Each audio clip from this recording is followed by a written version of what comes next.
from another planet. Please like, share, and subscribe, and ring the little bell. Ring the little bell so you're notified when new videos drop. And I have to apologise. I'm recording this on my laptop again. Bit grainier than normal. I do apologise.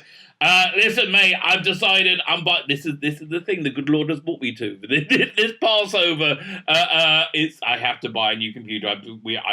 It's gonna happen. It's gonna happen. It crashed like when I tried to load up Premiere, and normally I record on that better camera. Maybe it seems to be starting to work and wake up now. I don't know. Maybe I'll be able to record the rest of the videos on it. But I figured, listen, I waited literally 40 minutes to be able to record something, right? Literally 40 minutes. I think it might be time, right? I think it might be time just to go ahead and pull the trigger and recording this. A second. Now I'm just looking over the top of my bloody laptop to see, because now Premiere's just opened up. Now it says I can open up the file. Let's see if the file will open up. It might take as long as recording this video to do. Anyway, hello everybody. For me, I'm talking to you from the past. This is Time Travel TV. I recorded this on Thursday, because Thursday night starts a Jewish holiday that commemorates the splitting of the Red Sea. And then a bit of weird stuff going on. So, somewhere I'm offline 25 hours of that. And then we go directly into Sabbath, where I'm always offline. Is that opening up? I can't. I don't know. I've clicked it. Let's see what happens. And then we go from Thursday directly into Sabbath, where I'm also offline, right? So here's the weird thing about it this year, is that it's Passover. In Passover, you don't eat any bread. You don't have any grain products whatsoever. So normally, the night Passover ends, people are like, oh, let's go get pizza. Let's go get bagels. We are Jewish. What do you want out of me? Let's go get bagels. Let's go get pizza. Right? Because that's the way we roll, baby. That's just the way we roll. Is this mic working? Let's turn up. Anyway, so this year we can't do that because as Passover ends, Sabbath begins. And so you might want to say, well, what about all the stuff that all your bread and stuff you have that you sell? Basically, you put any like grain products you have, you put in a box, and essentially the local rabbis then sell it to a non-Jewish person, and they got like a week to come and collect their stuff. And if they do, they owe you like $1 billion, and if they don't, it reverts back to you. But so here's the thing: they say, well, it could revert back to you on Friday night when you're allowed to own this stuff, but you're not allowed to effect an acquisition on Sabbath, right? So this year, everyone's got to wait till Saturday night before they go and drink their beer and get their bagels and pizza. Honestly, for me, it always flies by. I kind of like it, I genuinely kind of like the week without the leaven. Okay, let me check if this thing's loading up. Actually, it is. Blimey, I'm amazed. I'm amazed. I'm fine. Maybe the next video I'll record beyond that. Anyway, I digress. Like, share, subscribe, comment. We are on to day 6, and right now, again, I'm offline. You're in the future. Who knows what could happen? Maybe the same energy that caused the Red Sea to be able to split, right? Maybe that same energy will reactivate or activate it. Exactly. I think time is more circular. Anyway, I'm not getting into all that. Will reactivate, and something crazy is going to happen. I do think something crazy biblical is going to happen. I want to ask you a question, right? We're in the holiday of Passover. So, I think about these things. I think about the 10 plagues, right? So the 10 plagues, what must it have looked like and felt like for people at the time, right? What must it have looked like and felt like?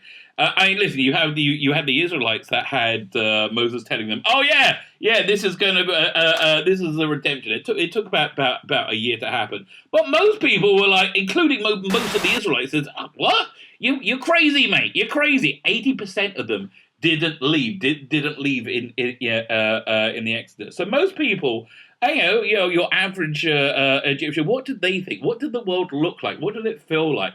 I want to say it feels exactly what the world feels like now. Now, you got to keep in mind, we lived in a world we live in a world right now without magic, right? And I believe we lived in a world with magic back in those days. We have a tradition that was taken out the world about 2,700 years ago, the power of magic, and also went with it was the power of idolatry, right? So, magic was a normative everyday force. So when you see the Nile turn to blood, Yeah, people have seen that before, right? People have seen that before. But the Nile turning to blood had the same effect that the American withdrawal of Afghanistan had. It made the superpower, the ultimate superpower of the world, seem weak and vulnerable, right? That they could be taken out by a small, a small slave nation, which is what the Israelites were, right? Same, exactly the same as the Taliban handing America, its arse. It's and ever since then, I would say every month we've had thing after thing after thing after thing. Maybe this is the plague of inflation. Maybe this is the plague of war. Maybe this is the plague of illegal immigration. Right? Maybe this is what it feels. It feels very, very naturalistic. Right? It feels like not like miracles are happening. I think miracles are happening, right? I think miracles are happening, and I think this is the time of year that we really kind of focus on that and strengthen our connection to God, which is why we're going through this thing, the 6 constant mitzvahs, 6 constant commandments that you do at all times. So we're starting we started yesterday on the first of the 6 constant mitzvahs. We did the introduction, and the first of them was faith in God, right? Faith in God. So this is the first of the 10 commandments. I am God, right? I am God.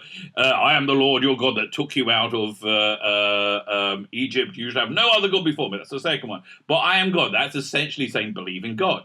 That's functional. So yesterday we talked about a religious scholar, a huge religious scholar called Rambam, who is very, very central to Judaism, from the 15th century, somewhere around there. So when he codified the all the laws of Judaism, which are a lot, he put belief in God in his book about knowledge. It's what they call it, Hilchos Yedea, stuff that you know, right? And that's the basic point. Your faith in God, you should try and make it as real, as believable as anything else, right? As anything else that you believe in. It's amazing how people don't do that, right? It just blows my mind how people who are religious people go to synagogue 3 times a day, they study.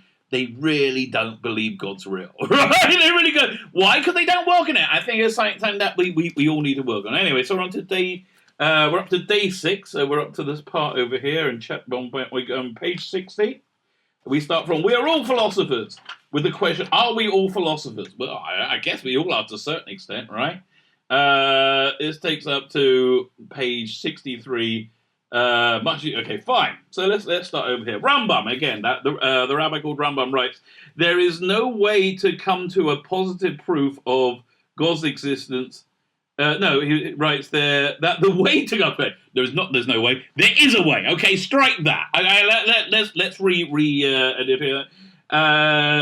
There writes there that the way to come to a positive proof of God's existence is to realize there is no other explanation for first existence. Now, this is an interesting point of view, right? I mean, nobody really knows why the universe came into being, right? Nobody knows what caused the spark of Big Bang, right? We think it was God, right? That's what I think. I don't know about you, but that's what I think. They claim they can have an explanation for step 2 or 2 million. But they can never explain the first step. What caused the Big Bang, right? What caused it? Was it the ship from Terminus traveling back in time and blowing up, right? Or was it the slipback ship? Again, if you don't know Doctor Who, you have no idea what I'm talking about. Was it Dave Lister rebooting the universe with jump leads from Starbug, right? Is that how the universe started? Honestly, it's as good a theory as any, isn't it? Really, when you think about it. It would seem that Rambam maintains that in order to fulfill the commandment of faith, one must be an analytical philosopher, but few humans can grasp such deep philosophical proofs. Well, yeah, listen, it is something that you have to work on quite extensively to understand. But few grasp such proofs. Does that mean that most people are unable to fulfill the commandment of faith? I would say no, right? I think he's going to go and say no. That's my guess. Let's see what he's going to say. Sefer Chinuch, the book of teaching, I think that's the way you would describe it. Teaches us that there are simpler methods of fulfilling this commandment, and he writes there are 3 ways to eternalize faith. Okay, let's see what the 3 ways are. When we talk about first way, talk about Amunah, which is one. We talk about faith, which is what I'm doing right now. And do this again. If you're Christian and you go to a Bible scholar, a Bible group, talk about your faith. Talk about faith and believing in God with your friends. Speech makes things real. How was the universe created? How was it real? Again, we were just talking about the Big Bang. What caused it? So we say in Judaism, speech. Speech is that thing that binds the physical and the metaphysical. It's physical in that it causes sound waves to vibrate, which oscillate on your ear, but it's metaphysical. You can't touch it, right? You can't touch speech. So he says, talk about it. So speech is very, very, very, very holy, right? Rabbi Shlomo Wolbe, the Mishgiach, who's the kind of like the guy who's in charge of making sure he turns up to where they're supposed to be in rabbinical seminaries of the Be'er Yaakov, once traveled to Rabbi Yezikiel Levenstein, the Mishgiach of Ponovich? That's a weird way of spelling it. Okay, they got a weird way of spelling it over here. Okay, one rabbi went to see another rabbi of reasonably equal positions, right? Reasonably equal positions. And the Rabbi Wolbe was a heavy hitter. He was a smart guy, really smart guy.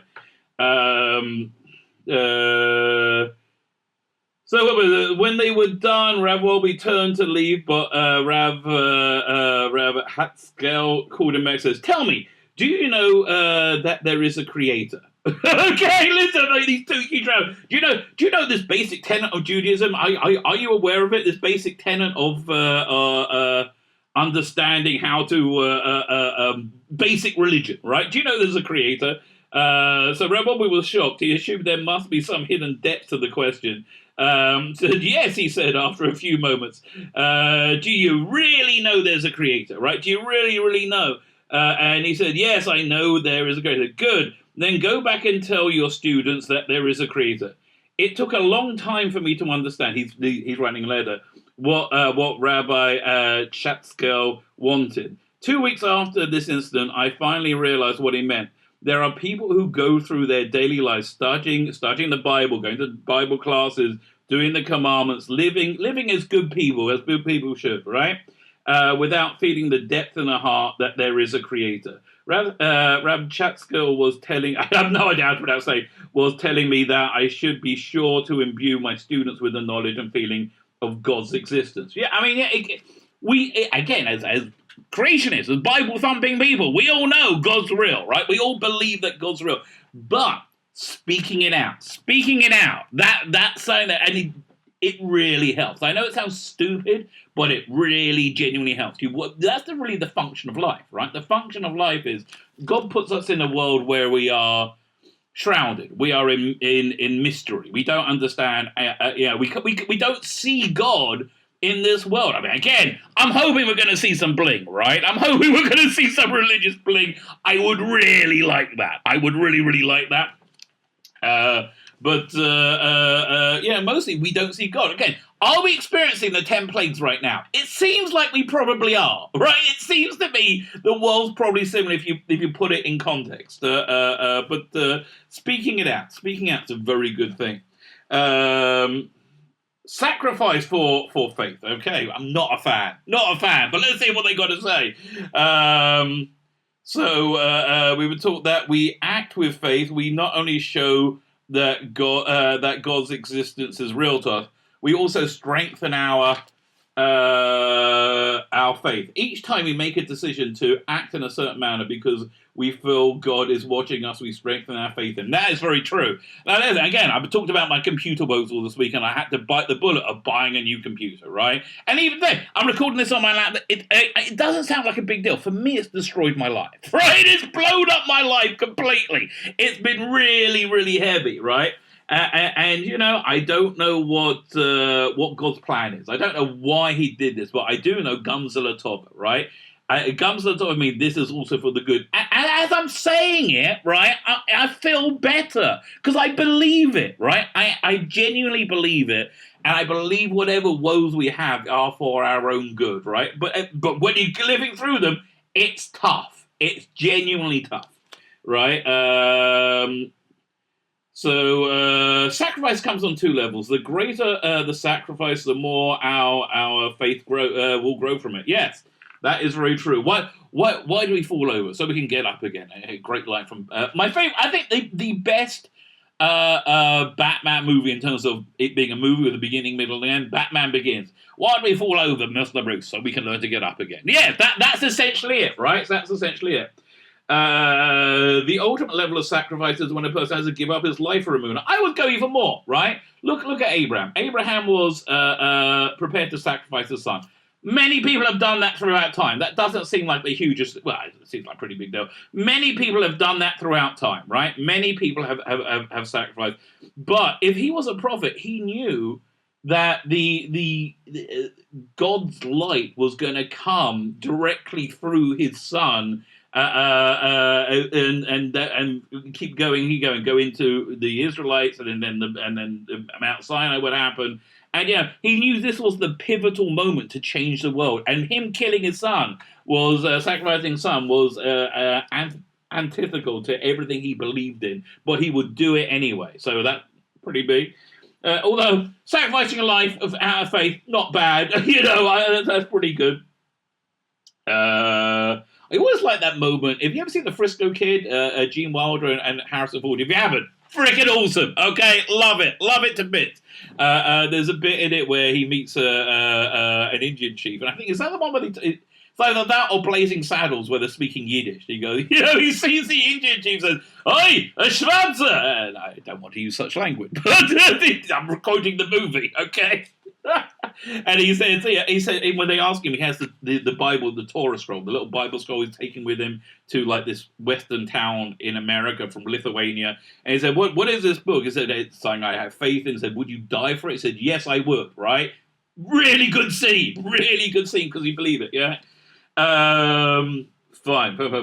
The very last breath a person takes who allows himself to be killed rather than deny his faith, God will accompany him to a level of clarity of God's existence. In fact, a Jewish law, a Jewish tradition, is that when somebody's dying, the last thing they should say is this seminal prayer called Shema. It goes, "Hear, O Israel, Lord is God, the Lord is one." It's better in Hebrew, right? It's much better in Hebrew. But normally your parent is very, very old, when they're dying and they're passing away, and they can't say it, so you say it for your parents.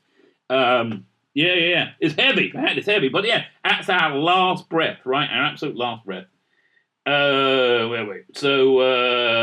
Rabbi Eliezer Menachem Manshach, blimey, this guy's got a long name, would often tell this story following the Holocaust.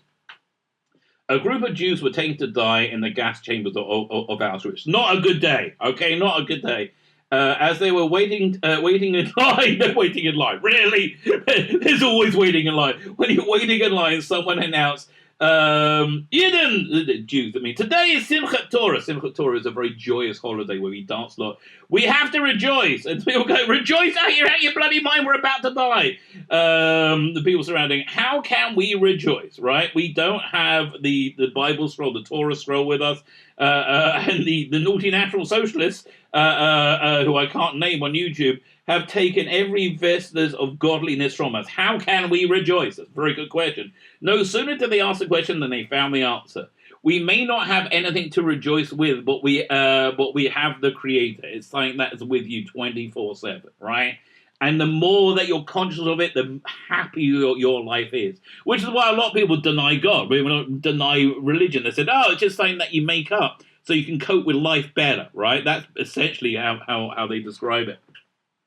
That might be true. However, if there is a God, he created human beings with a central nervous system that happens to respond best to a belief in God, right? So, swings and roundabouts. No sooner did they question, they found, we have the Creator. They can never take God away from us. Let us rejoice and dance with God, right? Rav Shach would describe how they danced away the last moments of their life, rejoicing in absolute certainty that God was with them. Yeah, listen, what's the Christian prayer? When I walk through the valley of darkness, I'll fear no evil, right? That's the same thing. If you walk with God, right? If you walk with God, if you believe God, if you have a clear understanding that God is real, nothing scares you, right? Because everything is for the best. Because that's what, and you are the most functional you could possibly be. All right. So Rav Shach would describe it. They dance with all feelings of happiness we experience in the world pale into comparison from what those people felt. Rav Shach will conclude, no experience on earth can compare to the joy they felt dancing with God on the way to the gas chambers. And this is not the only one of these stories, right? We have lots and lots of these stories in Jewish culture. Sacrifice does not necessarily mean dying, however. The second level of sacrifice can be experienced daily. Like when your computer dies on you, for example. When a person has a chance to earn money illicitly and refrains from doing so, because he realizes that God is watching him, he's displaying a muna, right? Displaying a muna. I have a story. I'm not going to tell it. I'm not going to tell it to people not displaying a Buddha who really should have done. A person sitting with a can of tuna at a business meeting held in an elegant non-kosher restaurant is displaying a muna. Yeah, each instance that we sacrifice, I believe. I think that when you sacrifice your dignity, right, for God, I think that's what they're trying to say. Faith increases in proportion to the difficulty involved in the world. Fine, I've got one more story about that sort of thing. I'm going to tell you. I haven't got a couple more paragraphs to go. Use wisdom to build faith. Every person can build their faith through talking about it and sacrificing about it. But some are fortunate enough to be able to use the wisdom to solidify their faith, right? Yeah, this seems like the best method. Yeah, the lowest impact method. Those who utilize wisdom to build a munah fulfill the mitzvah, the commandment in the most meaningful manner. Concludes this book's Sefer HaChinuch.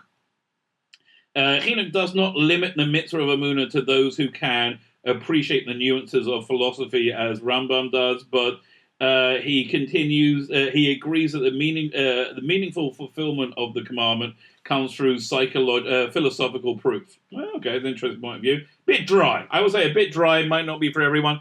But there is another side to it. There is no value in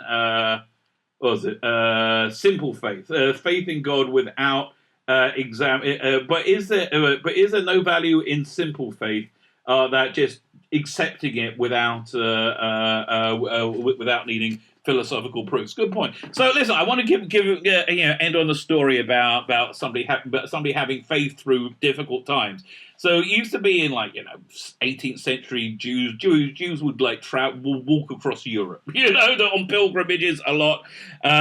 So there's one rabbi, I don't even remember who, he was going with somebody else, and they were sleeping in an inn overnight, right? And in come a bunch of Cossacks, and they're drunk and they're rowdy, and they see the two Jews sleeping there. So they go to the rabbi, the main one, and they give him a good kick, poof, and they wake up and say, "Come on, Jew, get up and dance for us," right?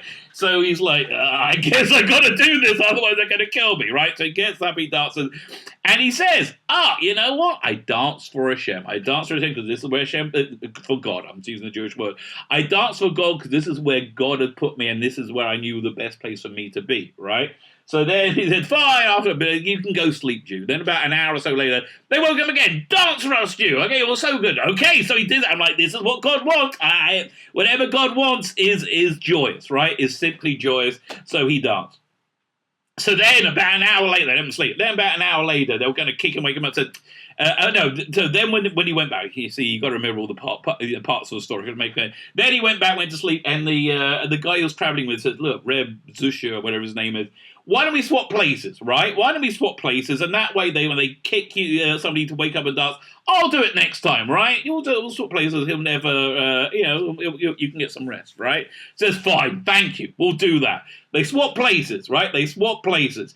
And then about an hour or so later, the Cossacks come over and they wanted you to dance. They're going to kick the same guy to dance, same guy in the same position, and get him to dance. Says, wait a minute. We've woken him up twice. Let's get the other guy. Let's wake the other guy up. So they kick the guy who was going to get rest. He's like, God, you want me to dance for you tonight? I will dance for you tonight with every bit of joy. And that's what he wanted, right? That's what clearly God wanted.